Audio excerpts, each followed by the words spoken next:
श्री कृष्ण सेवा को अपनानी होगी। तो मनुष्य क्या उद्देश्य होना चाहिए, भगवान को प्रसन्न करने का उद्देश्य होना माती चाहिए। जी आवाज ब्रेक हो रही है आपकी। और फिर अपने आप को क्या,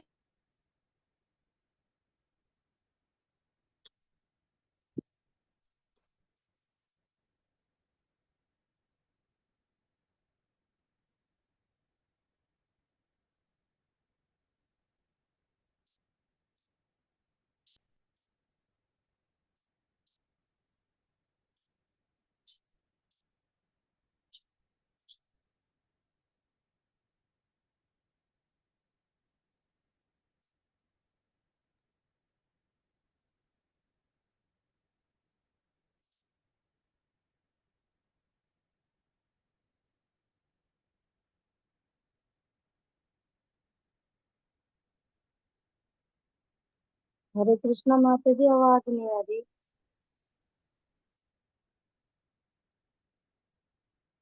हाँ माता जी, आवाज नहीं आ रही है कृष्ण।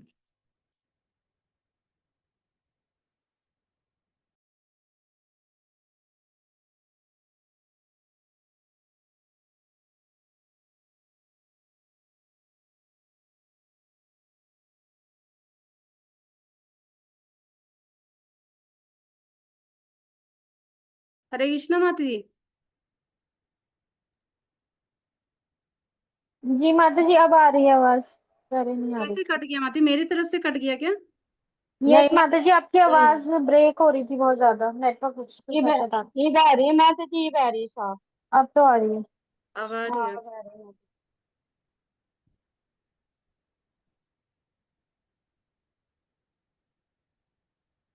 ये तो 7th नंबर श्लोका तक हो गया था ना माता जी हमारा।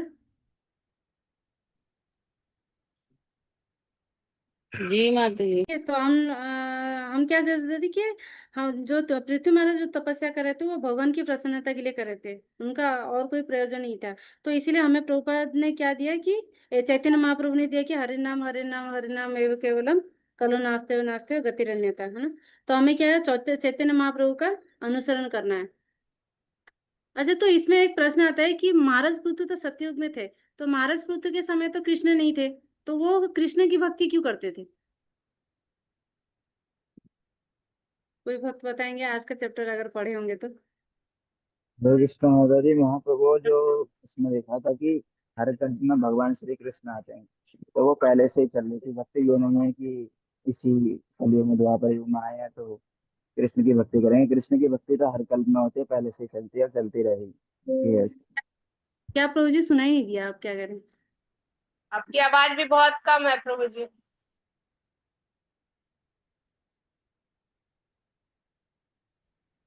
हरे कृष्णा माता जी। जी माता राधा जी। जी। हरे कृष्णा। जी माता जी। हरे कृष्णा आ रही है आवाज? हाँ आ रही है प्रभु जी अभी। मैं कह रहा था कि भगवान श्री कृष्ण तो हर ब्रह्मा जी के हर कल्प में आते हैं, तो उनकी भक्ति तो पहले से ही चल रही है। ये थोड़ी है कि इस वाले जो 28वां चतुर्युग चल रहा है इसमें भगवान आएंगे तो उस हिसाब से ही भक्ति चलेगी। मतलब इस वाले द्वापर युग से स्टार्ट थोड़ी है, वो तो हर कल्प में होती है ना हर ब्रह्मा कल्प में, जी के। ये प्रभु जी, यस, है ना। तो भगवान क्या हर समय है, ये नहीं कि आज ही अभी कलयुग में ही है या द्वापर में ही जन्म लिए, या ऐसा नहीं है अवतार लिया, है ना। भगवान हर समय है। जब जैसे कि महाराज पुत्र क्या है, ध्रुव महाराज के वंशज है। तो ध्रुव महाराज ने भी 36,000 वर्ष तपस्या की। तो उस समय भी ध्रुव महाराज ने भी कृष्ण की पूजा की थी, है ना, कृष्ण की भक्ति की थी। तो उनके ही वंशज है, जब ध्रुव महाराज के टाइम पे थे तो पृथु महाराज के टाइम पे भी होंगे, है ना। तो इसमें प्रभुपाद बता रहे कि यदि कोई तपस्या करके भगवान के को प्राप्त नहीं कर पाता, तो ये तपस्या क्या है, सारा व्यर्थ है, समी केवलम, है ना। तो हमारा जीवन इतना अल्प है कि हम क्या कर रहे हैं, हमें वैष्णव आचार्यों के द्वारा बताए गए आदेशों का दृढ़ता पूर्वक पालन करना चाहिए। जैसे नरोत्तम दास ठाकुर ने कहा है, आनंद बोलो हरि भज वृंदावन। हमें क्या करना चाहिए, 3 चीजें करनी चाहिए। क्या, गुरु साधु शास्त्र, इसके ऊपर विश्वास होना चाहिए, और इसका इसके जो इन्होंने जो पथ दिया है, जो वैष्णव आचार्य ने जो पथ दिया है उसका क्या करना चाहिए, अनुसरण करना चाहिए। और तभी हम लोग क्या करेंगे, ये जितने भी हम तपस्या करेंगे ना, उसको हम लोग आसानी से सक्सेस मिलता जाएगा हमें। हम्म। माता जी स्क्रीन शेयर नहीं हो रही है आपकी, दिख नहीं रही मतलब। स्क्रीन शेयर नहीं हो रही है?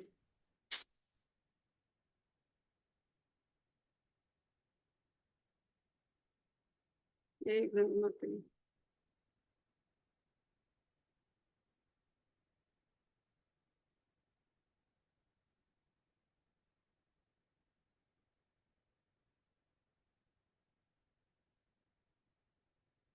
अब आई माता जी?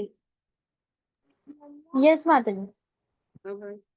मेरे साथ सॉरी, आप लोग थोड़ा सा ये करिए, मेरे साथ ये दिक्कत तो हो ही रहा है ना। अच्छा, मैं स्पीड जा रही हूँ क्या ना, सही से जा रही हूँ? हरे समय कृष्णा माता जी, आप स्लो जा रही हैं। बहुत स्लो जा रही माता जी, समय अच्छा ज्यादा slow हो। जा रही। अच्छा ठीक है, ठीक। तो ये द 10वें श्लोक में बताया कि जैसे महाराज पृथ्वी क्या करते थे, 24 घंटे भक्ति में लग गए और श्री कृष्ण की प्रेमा भक्ति को उदय करते हुए अपने भक्ति में स्थिर हो गए। तो इसमें रुगु गोस्वामी शिला प्रभुपाद इसमें टीचिंग्स दे रहे कि रुगु गोस्वामी क्या ने कहा है कि अन्य अभिलाषिता शून्य, कि हमें क्या करना चाहिए, भौतिक इच्छाओं, सकाम कर्म तथा मनगढ़ंत चिंतन से दूर रहना चाहिए और केवल भक्ति, भगवान के जो अनुकूल है उसकी ही भक्ति करना चाहिए, है ना। तो ही हम क्या करते हैं, महाराज पृथ्वी का अनुसरण कर पाएंगे।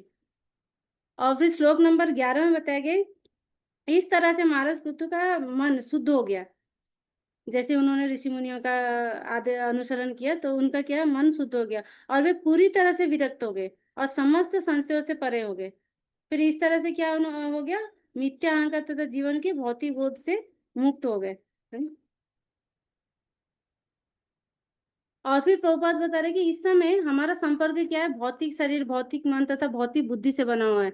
लेकिन जब हमारा मन इस भौतिक अवस्थाओं से मुक्त हो जाता है तब हमारा क्या होता है, ये भौतिक शरीर आध्यात्मिक शरीर में, आध्यात्मिक मन तथा आध्यात्मिक बुद्धि में प्रकट हो जाता है ना? और इसमें विश्वनाथ चक्रवर्ती ठाकुर ने उदाहरण दिया कि यदि किसी की जैसे पाचन शक्ति प्रबल है तो उसको क्या करते थे, कोई भी औषधि की जरूरत नहीं पड़ती, उसे कोई भी खाना दे दो, उसकी आराम से पाचन क्रिया उसकी बढ़ जाती है। तो वैसे ही जो जब हम भक्ति में प्रबल होते हैं तो हमें क्या करना चाहिए, भक्त को पूर्ण ज्ञान प्राप्त करने में तो उसे अलग से कुछ नहीं करना पड़ता, मतलब अलग से तपस्या नहीं करनी पड़ती है। और श्लोक नंबर 12 में बताया गया कि जब महाराज पृथु देहात्म, माता जी 9-10 तो छोड़ दिया आपने। नहीं बोला माता जी, हम्म। सारा बोला माता जी। 9-10 है ना, अनुसरण, ऋषि मुनियों का अनुसरण किया और फिर आध्यात्मिक उन्नति, उस पथ का अनुसरण किया, है ना, जो सनत कुमार ने दिया था। ठीक है माता जी। जी माता जी। हाँ, फिर 11 भी हो गया। फिर 12 श्लोक में है कि जब महाराज पृथु देहात्म बुद्धि से मुक्त हो गए तो उन्होंने सबके हृदय में भगवान को देखा और फिर उन्होंने सारी ज्ञान और योग की विद्या त्याग दी। फिर उन्होंने इस सिद्धियों में कोई रुचि नहीं रही। मतलब धीरे धीरे जैसे कि हम भी अगर भक्ति में बढ़ जाते तो हमें, हमारी भी क्या होती है, भौतिक इच्छाएं कम होने लगती है। तो वैसे ही माँ, जब राजा पृथु भी ऐसा कर रहे थे तो उनकी क्या रहे, ये जो सिद्धियों में कोई इच्छा नहीं रहा है। फिर उन्होंने पूरी तरह से फिर अनुभव की कि जीवन का अंतिम लक्ष्य, चरम लक्ष्य क्या है, भगवान श्री कृष्ण की भक्ति में सेवा करना है। फिर इसमें प्रभुपाद बता रहे कि ये सब श्री कृष्ण के विषय में सुनने की प्रवृत्ति पर निर्भर है। जितना हम श्री कृष्ण के बारे में सुनेंगे तो उतना क्या होगा, हमारा इंटरेस्ट आगे आगे बढ़ते जाएगा। और हम क्या करते हैं, बिना श्रवण से आत्म साक्षात्कार और योग विधि से या ज्ञान विधि से मुक्ति पाने का प्रश्न ही नहीं उठता। ठीक है। और फिर वर्ष नंबर 13 में बताया कि समय आने पर जब महाराज पृथु को अपना शरीर त्याग करना था तो तब उन्होंने अपने मन को दृढ़ता पूर्वक भगवान श्री कृष्ण के चरण कमलों में स्थिर कर लिया। फिर इस प्रकार से ब्रह्मभूत अवस्था को प्राप्त कर लिया, अवस्था में स्थित होकर फिर उन्होंने भौतिक शरीर त्याग दिया, है ना। फिर इसमें क्या आता था, इस श्लोक से रिलेट है कि करके मुझे एक ध्यान आ रहा था कि इसमें हरिदास ठाकुर की भी एक स्टोरी आती है कि हरिदास ठाकुर जो थे कि वो क्या करते थे, भगवान जब सामने थे चैतन्य महाप्रभु तभी उन्होंने शरीर त्यागा, है ना। तो वैसे ही फिर इसमें प्रभुपाद भी परपट में बता रहे कि राजा कुलशेखर भी जो थे उनकी भी कामना यही थी कि उनका जब मन और स्वास्थ्य जब ठीक था तो उन्होंने भगवान से प्रार्थना की कि आपके सामने ही मेरा शरीर छूट जाए। तो वैसे ही पृथु महाराज ने भी वैसे ही किया। और यही असली परीक्षा है कि इसमें प्रभुपाद बता रहे हैं कि हमारा जो मृत्यु के समय हमें भगवान की कितनी स्मरण आती है, तो वही क्या है, हमारा असली परीक्षा है। तो इस परीक्षा में हम कितने पास होते हैं वो हमारे ऊपर डिपेंड करता है। हम्म। और वर्ष नंबर 14 में बताया गया है कि जब महाराज पृथु ने विशेष योगी साधन साधा, जो कि क्या है, दो प्रकार के हैं, ये मुक्तासन है और एक भक्ति योग है। तो मुक्तासन क्या है, वो है जो विधि विधानों का पालन करना, जो कि भोजन, निद्रा, मैथुन, इसके ऊपर संयम करना। तो ये सब क्या है, मुक्तासन है। और भक्ति योग क्या है, कि श्रवणम कीर्तनम विष्णु स्मरण, जो नवदा भक्ति है ना। तो ये जो भक्ति योग है, इसको अगर हम फॉलो करेंगे तो मुक्तासन भी अपने आप फॉलो हो जाता है। और ये क्या करते हैं, भक्ति योग से क्या करते हैं, हम लोग भगवत धाम आसानी से जा सकते हैं। ठीक है। और श्लोक नंबर 15 में,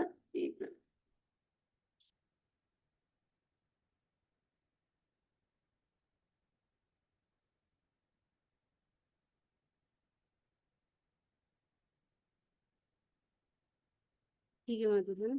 तो श्लोक नंबर 15 में बताया है कि आनंद से, मतलब 15, 16, 17, है ना। इसमें ये सब 14 से लेकर 16 तक, 17 तक, इसमें ये है कि भगवान कैसे कैसे क्या क्या योग साधन किया, इसके बारे में किया, जो कि हमने 3rd चैप्टर में पढ़ा कि कैसे कैसे इंद्रियां आती है, मिथ्या अहंकार आता है, कैसे कैसे डेवलप होता है। तो वो सबको क्या गया, महाराज पृथु ने कंट्रोल किया।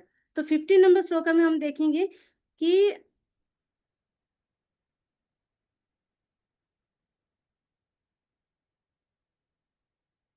महाराज पृथु जो थे, क्या किस तरीके से प्राणवायु को धीरे धीरे ब्रह्मरंध्र तक ऊपर ले गए। फिर सांसारिक आकांक्षा से वो समाप्त हो गई उनकी। फिर प्राणवायु को समष्टि वायु में, फिर शरीर को समष्टि पृथ्वी में, फिर अपने शरीर की अग्नि को फिर समष्टि अग्नि में कैसे लीन कर दिया। तो इसमें बता रहे कि दो प्रकार के लोग हैं, जो निर्विशेषवादी और एक बौद्ध लोग। उन लोग क्या करते हैं, भगवान को एक ब्रह्म ज्योति में लीन करते हैं और क्या, एक शून्यवादी मानते हैं। लेकिन जब तक हमें कोई आनंद अनुभव नहीं होता, जब तक हमें सेवा करने की कोई अनुभूति नहीं होती, तब तक हम लोग क्या करते हैं, भगवत धाम नहीं जा सकते।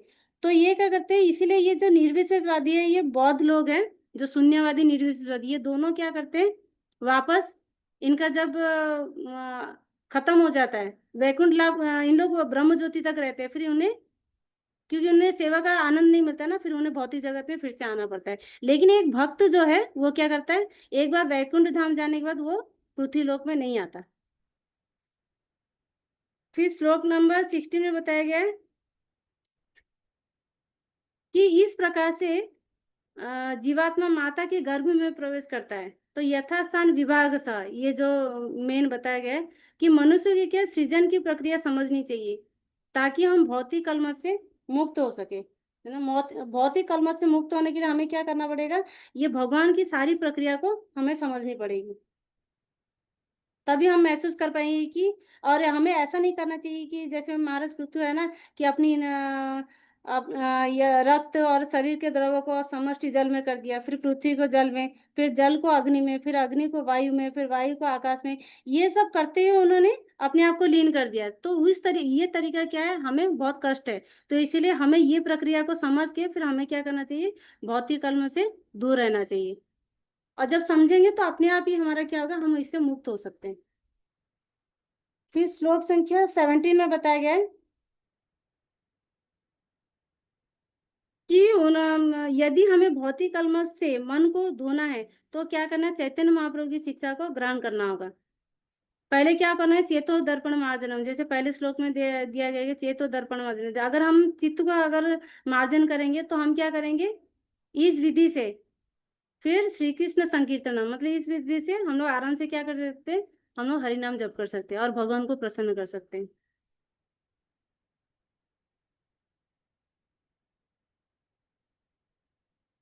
ठीक है माता जी।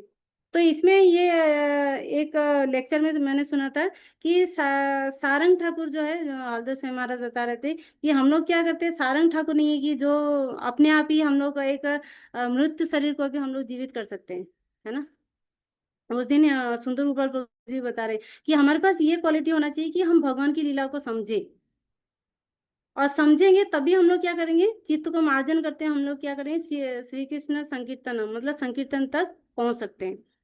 फिर श्लोक नंबर 18 में बताया गया कि ज्ञान तथा वैराग्य एवं भक्ति, ये जो तीन चीजें हैं, ये आध्यात्मिक शक्ति के द्वारा समस्त उपाधि से महाराज पृथ्वी के आगे मुक्त हो गए, और फिर अपनी जो मूलभूत स्थिति है, जो स्वाभाविक स्थिति में रहकर उन्होंने क्या किया, शरीर को त्यागा। फिर प्रभुपाद इसमें टीचिंग्स बता रही है कि ईश्वर सबके हृदय में है, हर एक जीव के हृदय में, लेकिन उन्हीं की इच्छा से हमें क्या करती है, भौतिक सुविधा प्राप्त होता है। ईश्वर सर्वभूतानां हृदयेषु स अर्जुन तिष्ठति। तो जब मनुष्य इतना प्रबल हो जाता है और माया के प्रभाव को त्याग सकता है, तो वो क्या कहलाता है, प्रभु कहलाता है। तो इस प्रभु पद तक हमें क्या करना चाहिए, आना चाहिए। और जब तक कोई प्रभु पद तक नहीं आ पाता, तो तब तक क्या क्या वो गुरु नहीं बन सकता। और महाराज पृथु को क्या कहते हैं, वो प्रभु तक पद तक पहुंच चुके थे, तभी उन्होंने अपने आप को क्या किया, जो वैकुंठ से जो रथ आया, अपने आप रथ में चढ़कर वो संसार को, अपने शरीर को त्याग सके, है ना।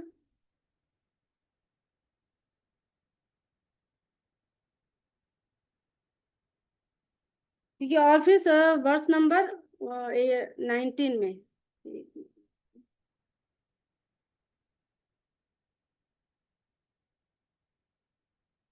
हाँ इसमें 19 से 27 तक है, लेकिन 19 से मैं बताऊंगी कि महाराज पृथु जो थे अपनी पत्नी को वन में ले गए, अपने साथ वह वन में ले गए, लेकिन महारानी जो अर्ची थी, उनका शरीर बहुत कोमल था, वो बहुत नाजुक थी, और राजा की बेटी थी और राजा की पत्नी थी, लेकिन तब भी उन्होंने क्या कर दिया, अपनी इच्छा से वो राजा पृथु के साथ वन में गई। तो इसमें प्रभुपाद एग्जांपल दे रहे कि एक आइडियल जो पत्नी है, जो प्रतिव्रता स्त्री को क्या क्या फॉलो करना चाहिए, ये हम लोग के लिए बहुत इंपॉर्टेंट है। कि इसमें एग्जांपल दिया कि गांधारी, माता सीता और माता अर्ची, ये सब लोग क्या किए, बहुत सुकुमारी थे, है ना। इन लोग ये लोग योग्य नहीं थे कि वन में जाके इतनी तपस्या करने की, जैसे गांधारी ने भी धृतराष्ट्र के साथ जाके तपस्या की, लेकिन तब भी उन्होंने क्या कर दिया, हम जैसे बद्ध जीवों को सिखाने के लिए, एक आदर्श प्रस्तुत करने के लिए उन्होंने क्या, इस परिस्थिति में अपना पतिव्रता धर्म निभाया और पति का साथ दिया। और जो जो पति ने जो ऋषि मुनियों से आदेश मिलते गया, वो क्या किया, माता अर्ची ने एज इट इज फॉलो किया। फिर श्लोक नंबर 20 में ये दिया गया है कि महाराज अर्ची सारे कष्टों को सहने की आदत नहीं थी उनके पास, लेकिन वो वन में रहकर क्या करती, जितने भी अनुष्ठान, जितने भी विधि विधान राजा पृथु फॉलो कर रहे थे, वो एज इट इज वो भी खुद कर रही थी। और एक चीज था कि उन्होंने वन में रहा, लेकिन उन्होंने इतना कष्ट होने के बाद भी अपनी कष्ट को भूल जाती थी, सिर्फ पृथु महाराज की सेवा करते हैं। उन्हें लगता था कि उतना ही आनंद मिलता था, वो कष्ट का अनुभव नहीं कर पाती थी। तो इसमें प्रभुपाद टीचिंग्स में दे रहे कि आजकल की जैसे है ना, कि कोई स्त्री धर्म फॉलो नहीं करना चाहता, जैसे कि विवाह होता है, विवाह संस्कार होता है, तो वो संस्कार का भी कोई वैल्यू नहीं रह गया। लड़के लड़की को इतनी अच्छी शिक्षा दी जाती है, और लेकिन वो कोई फॉलो नहीं करना चाहता। लेकिन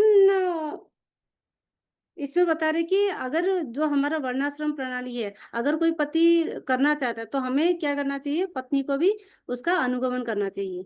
जैसे कि इसमें एग्जांपल दिया था कि चैतन्य महाप्रभु को विष्णु प्रिया माता क्या की, एज इट इज फॉलो की। जब चैतन्य महाप्रभु अपने प्रचार कार्य में जब संन्यास ले लिया, तो विष्णु प्रिया माता जी क्या करती थी, वो एक नाम जप में एक चावल रखती थी, और पूरे दिन का उसी चावल पर क्या करती थी, वो भोजन पका के और उसी को ही ग्रहण करती थी, है ना। तो हम तो इस कलयुग में है, लेकिन हम ऐसा नहीं कर सकते, इतनी बड़ी तपस्या नहीं कर सकते। लेकिन हम जो टीचिंग्स है कि उन्होंने पत्नी का कितना साथ दिया, जैसे हम लोग प्रैक्टिकल भी देखेंगे कि हम लोग गृहस्थ आश्रम है, अगर हस्बैंड वाइफ दोनों ही अगर भक्ति में रहते हैं, तो एक अगर ज्यादा भक्ति करने रहते हैं, फिर हम क्या करते थे, फिर घर में थोड़ी परेशानियां हो जाती है, घर में लड़ाई झगड़े हो जाते हैं कि नहीं आप इतने प्रचार नहीं थे, घर के लिए भी टाइम देना जरूरी है, फैमिली को भी टाइम देना जरूरी है, हम लोग करते हैं ना ऐसे।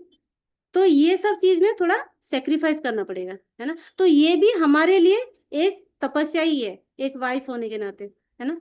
तो इस तपस्या को भी हमें ध्यान में रखना चाहिए। और जो जो शास्त्रों में बताया गया है, माता अर्ची है, सीता माता है, और विष्णु प्रिया माता है, तो इनका क्या, हम अगर रोज अगर अनुसरण करेंगे, रोज अगर इनका श्रवण करेंगे, इनके गुणों को, तो हम थोड़ा सा हम भी फॉलो करने का प्रयास कर सकते हैं। Thank you. हरे कृष्णा। हरि बोल। हरि बोल, हरि बोल, हरि बहुत बोल, हरि बोल, हरि बोल, बोल, हरि हरि बोल, बोल, हरि हरि बोल, हरि हरि बोल, हरि हरि बोल, हरि हरि बोल। अब माता जी आगे बताएंगी, है ना, 21 नंबर श्लोका से। श्री माधवी माता जी होंगी ना।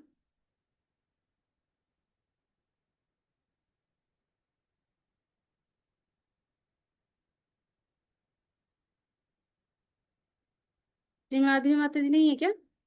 है। है माता जी। आ रही मेरी? हाँ, आप बताइए। आ, माता जी, मेरा आपने जो पीपीटी शेयर कर दीजिए अगर बनाए तो। किया है माता जी। अच्छा अच्छा, हाँ ठीक। तो मैं एक किस्से बताऊंगी माता जी, और मैं स्टार्ट करती हूँ। ओम नमो भगवते वासुदेवाय नमः।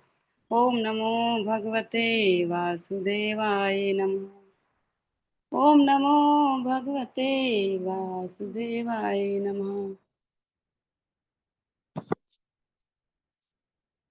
हरे कृष्णा।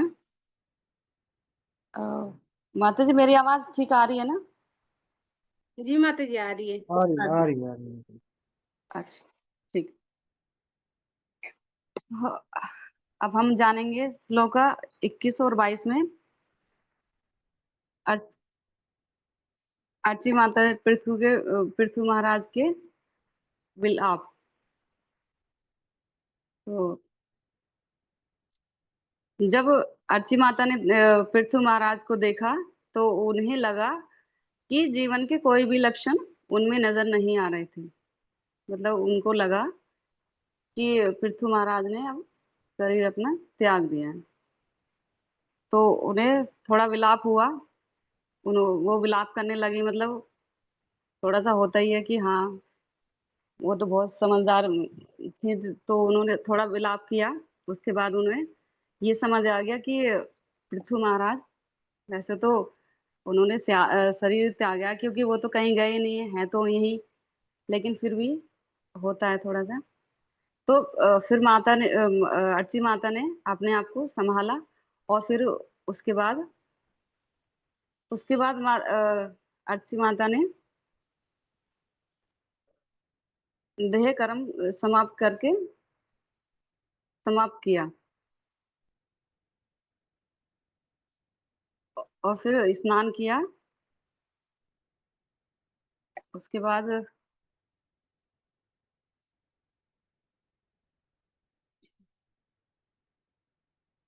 अग्नि में प्रवेश किया। अग्नि प्रवेश करने की प्रथा। तो ये जो प्रथा है अग्नि प्रवेश करने की, जैसे कि हम भी थोड़ा जानते हैं इसके बारे में कि पहले पहले जो स्त्रियां होती थी अपने पति के साथ ही सती हो जाया करती थी।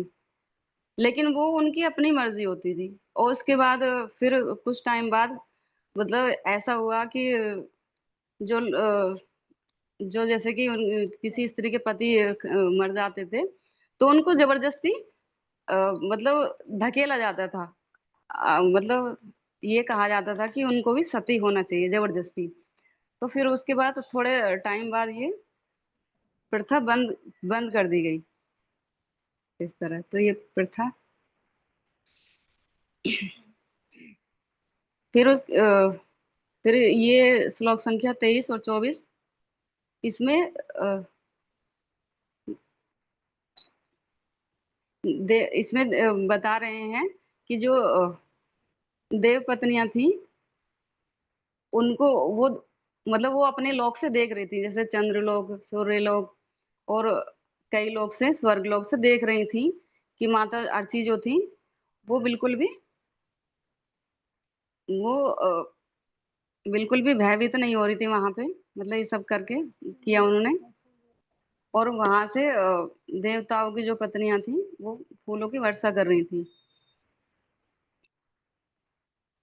देवताओं की पत्नियों ने फिर देवताओं की पत्नियों ने कहा कि महारानी अर्ची मतलब कितने सौभाग्यशाली हैं।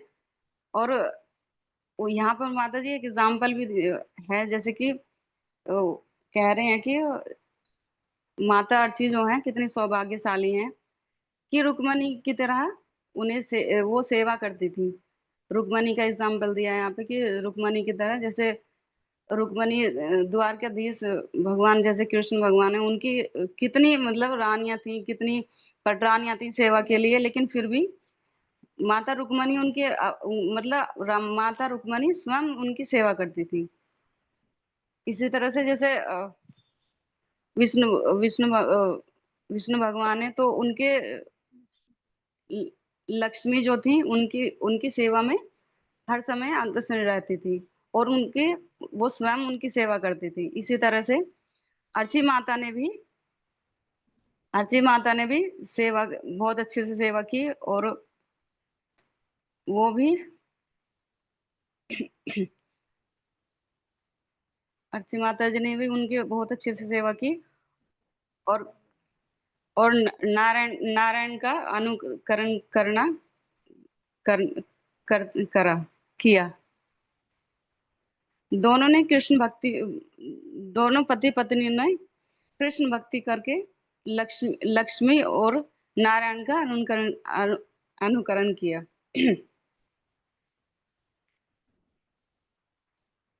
श्लोक संख्या 26।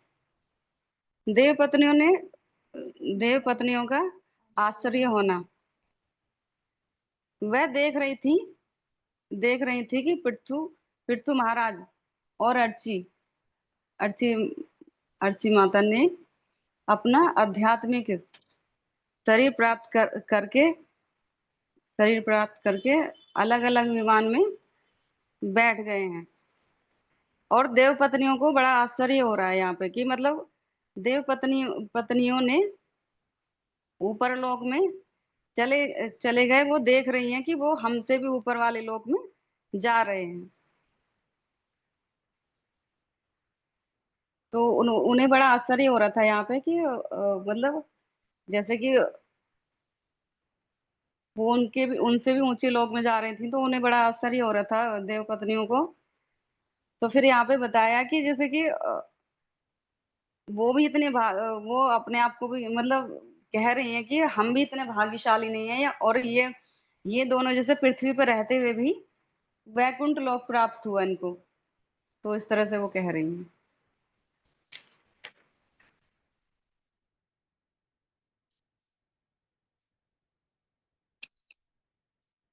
तो आगे ये श्लोक संख्या 27। जैसे यहाँ जैसे मानव जन्म का लक्ष्य क्या है, तो यहाँ कह रहे हैं इस श्लोक में कि मानव जन्म का लक्ष्य क्या है। मानव जन्म भगवान भगवत गीता में बताते हैं कि यह लोक दुखालय दुखालय है, दुखों से भरा हुआ है। जो जो भक्ति करता है उसको भौतिक और आध्यात्मिक दोनों का ही लाभ मिलता है। जैसे कि भक्ति करता है तो भौतिक जगत भौतिक भौतिक सुखों का लाभ भी मिलता है, और आध्यात्मिक में भी लाभ मिलता है, ये बता रहे हैं। इस कथा के प्रसंग में हमें देवताओं की पत्नियों को अ, पश्चाताप हो रहा था, क्योंकि क्योंकि यद्यपि उनका जन्म वो कह रहे हैं कि हमारा जन्म बेशक ही स्वर्ग लोक में हुआ है, और वायु आयु भी हमारी बहुत ज्यादा है। सारी सुविधाएं प्राप्त होने के बाद भी वैकुंठ लोक प्राप्त नहीं कर पाई। ये वो कह रही है कि हम भी इतनी सारी सुविधा हमें है, हम मतलब उच्च लोक में, मतलब यहाँ स्वर्ग लोक में भी है, हमारी वायु है, आयु इतनी ज्यादा है, मतलब हमें सारी सुविधाएं हैं, लेकिन फिर भी हम वैकुंठ लोक प्राप्त नहीं कर पाए। जैसे उन्होंने बताया कि माता अर्ची और पृथु महाराज जा रहे थे, तो उन्होंने देखा कि वो वैकुंठ लोक जा रहे थे, तो इसलिए कह रही है कि हमें भी हम भी मतलब वैकुंठ लोक प्राप्त नहीं कर पाए इस तरह से।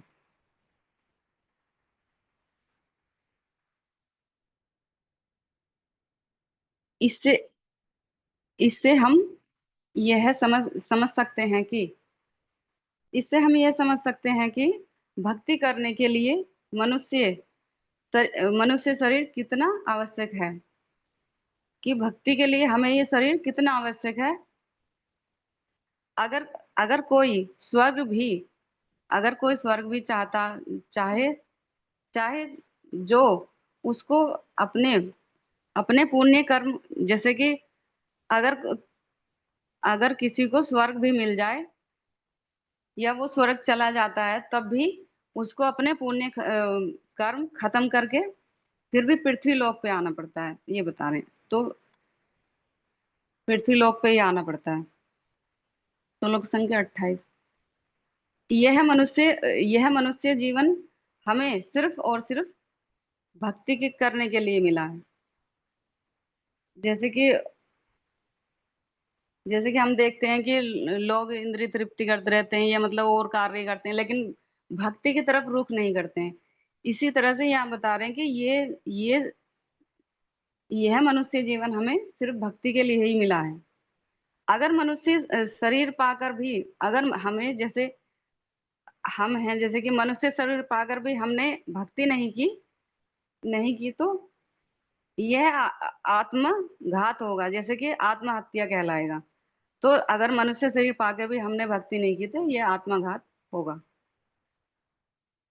पर हम देखते हैं कि भौतिक लोग विभिन्न कार्यों में लगे रहते हैं सिर्फ अपनी इंद्रिय तृप्ति के लिए, जैसे कि बहुत सारे कार्य करते हैं। लेकिन अगर हम ये देखते हैं कि किसी से ये भी कह दें कि चलो ये हमारे साथ चलो, हम वहां जा रहे हैं, या फिर कीर्तन वगैरह में इस तरह से भी बोल देते हैं, तो वो यही कहते हैं कि नहीं नहीं, हमें बहुत काम है, हमें नहीं जाना है, हमें और भी काम है। इस तरह से वो इंद्रिय तृप्ति में लगे रहते हैं, लेकिन कोई भी भक्ति का कार्य नहीं करना चाहते। बस सब अपनी इंद्रिय तृप्ति चाहते हैं। कर्मी जन सीधे कहते हैं कर्मी जन कहते हैं कि उनको इंद्रिय तृप्ति ही चाहिए। योगियों योगियों योगियों को शक्ति चाहिए भोग करने के लिए, इंद्रिय तृप्ति करने के लिए। किंतु किंतु भक्त जन तो किंतु भक्त जन तो भगवान की सेवा का अवसर खोजते हैं। मतलब भक्त तो सिर्फ यही चाहते हैं कि उन्हें कैसे अवसर मिले कि वो भगवान की सेवा कर पाए। श्लोक संख्या 29। तो इसमें बता रहे हैं, श्री मैत्री मुनि ने विदुर को आगे का बताया कि जब देव पत्नियां एक ऐसे बातें कर रही थी, तो महारानी अर्ची अपने पति के साथ पतिलोक को पहुंच पतिलोक पहुंच गई। मतलब एक पतिलोक होता है ना, जो बताते हैं कि जैसे इतने सारे कार्य पृथु महाराज ने किए, लेकिन जैसे उनकी पत्नी उनकी सेवा करती थी तो उनको भी वही लोक प्राप्त हुआ। जैसे कि बता रहे हैं कि पति लोक, तो पति लोक इसलिए कहा जा रहा है कि जिस लोक को पति जाएंगे उसी लोक को पत्नी भी जाएंगी। इसी तरह से ये पति लोक कहा गया है यहाँ पे।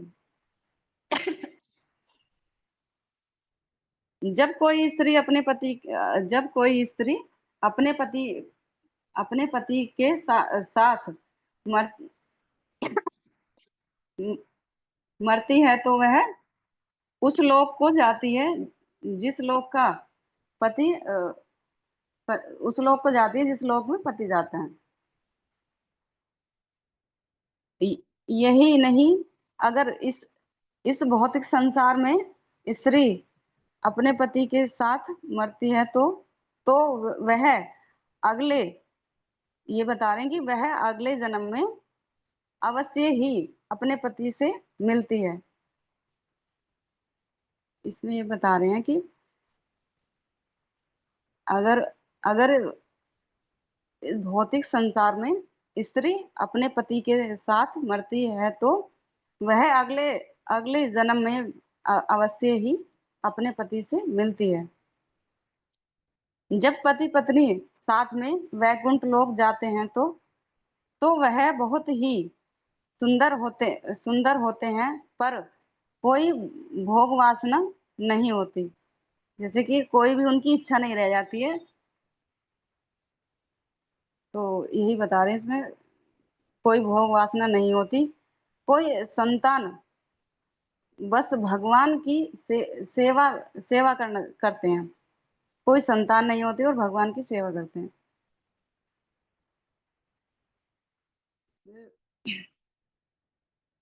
श्रील भक्ति विनोद ठाकुर कहते हैं कि इस भौतिक संसार में भी रहते हुए पति पत्नी अपना घर वैकुंठ बनाना चाहिए। वो बता रहे हैं कि हम इस संसार में रहते हुए भी यहाँ भी वैकुंठ लोक का आस्वादन कर सकते हैं। जैसे कि इसमें बता रहे हैं कि पति पत्नी मतलब अगर ऐसे अच्छे से रहें, भगवान की भक्ति करें, तो हम भी यहाँ पे वैकुंठ लोक बना सकते हैं, वैकुंठ लोक का अनुभव कर सकते हैं, ये बता रहे हैं।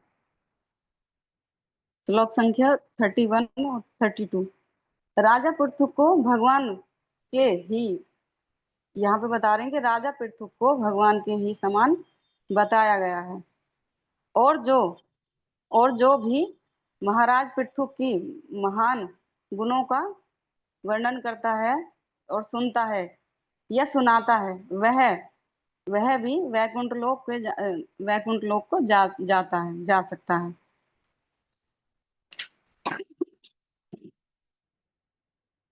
क्योंकि भगवान स्वयं कहते हैं कि उनके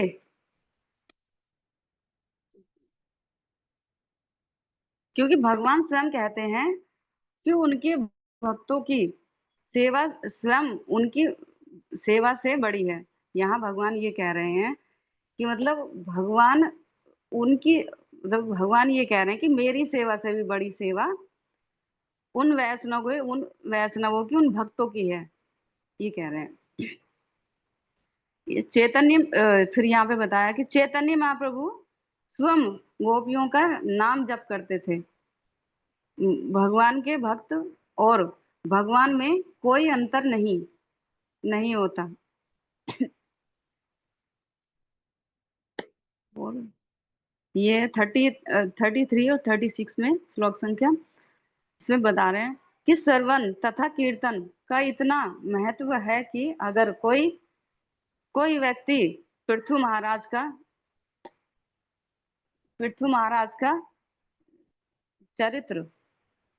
चरित्र 3 बार सुनता है, सुनने के बाद उसे समझ ले और जैसे कि कह रहे हैं कि 3 बार अगर सुनने के बाद उसे समझ ले, जो ब्राह्मण है वह ब्राह्मण शक्ति में निपुण हो जाता है। जैसे कि बता रहे हैं कि अगर इसको महाराज पृथु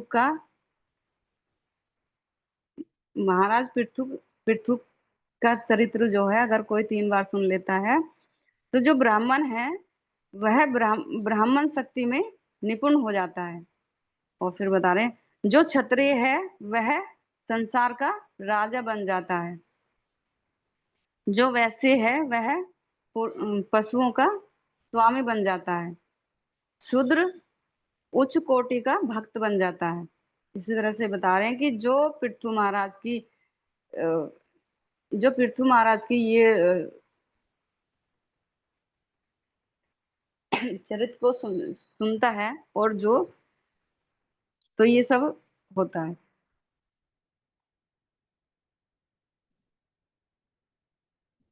यहाँ बता रहे हैं कि चाहे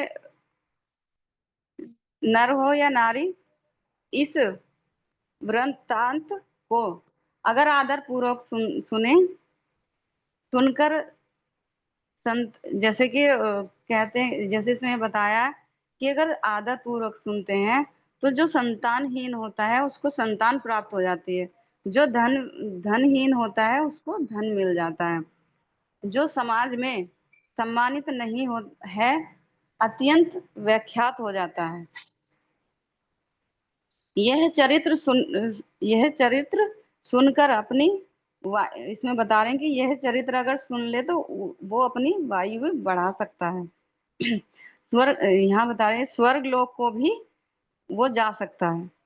यदि कोई राजा रथ पर बैठकर प्रस्थान करते हैं, जैसे कि अगर कोई इतना भी कर ले कि रथ पर बैठकर प्रस्थान करने के पूर्व महाराज पृथु के चरित्र का 3 बार पाठ करता है तो सारे राजा उसको अपने आप, जैसे कि वो कर बोलते हैं ना, कर क्या होता है, जैसे कि ब्याज टैक्स जो भी होता है, तो अगर इसका 3 बार पाठक करता है तो वो जो कर होता है उसको घर दे, मतलब घर बैठे ही उनको प्राप्त हो जाएगा, दे जाएंगे। मतलब ये सब उनको बता रहे हैं कि क्या क्या होता है पृथु महाराज के इस सुनने से। श्लोक संख्या 37 और 39।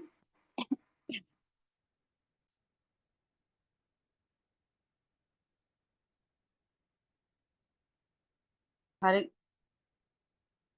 हरे कृष्ण माता जी। कृष्ण माता जी, आवाज आ रही है आपकी, बोलिए। अच्छे माता जी, मतलब मैं थोड़ा स्पीड से ही बोल रही हूँ। ठीक है माता जी, मैं आगे बोलती हूँ। श्लोक संख्या ये 37 और 39। इसमें बता रहे हैं जो भक्ति में नए नए भक्त आते हैं वह सीधा कृष्ण रास लीला सुनना चाहते हैं। यह बता रहे हैं कि उनको सिर्फ रास लीला सुननी होती है, पर हमको उन्हें महान राजा पृथु का चरित्र पढ़ने के लिए प्रेरित करना चाहिए। इसमें बता रहे हैं कि रासलीला नहीं सुनाना, उनको पृथु महाराज का चरित्र पढ़ने के लिए, पढ़ाने के लिए, पढ़ने के लिए प्रेरित करना है। जो कोई महाराज पृथु की कथा को सुनेगा और महाराज की तरह वह महाराज की तरह श्री भगवान के धाम को वापस जाता है, और जो भगवान के भक्त की कथा ध्यान पूर्वक सुनता है, पढ़ता है और पढ़ाता है, उसका श्री भगवान के चरण कमलों के प्रति अविचल विश्वास तथा अनुराग निश्चय ही नित्य प्राप्ति बढ़ता जाता है। तो इसमें सब बताया माता जी। वैसे तो मेरा चैप्टर यही तक था माता जी। ये मैं अपनी वाणी को यही विराम देती हूँ, है ना। जो मुझसे त्रुटि हुई है सब भक्त क्षमा करेंगे मुझसे थोड़ा गलती हो जाती है माता जी। मैं कितना हरि बोल, हरि बोल, हरि बोल, हरि हरि बोल, हरि बोल, हरि हरि बोल, हरि बोल। हरि बोल। हरी बोल।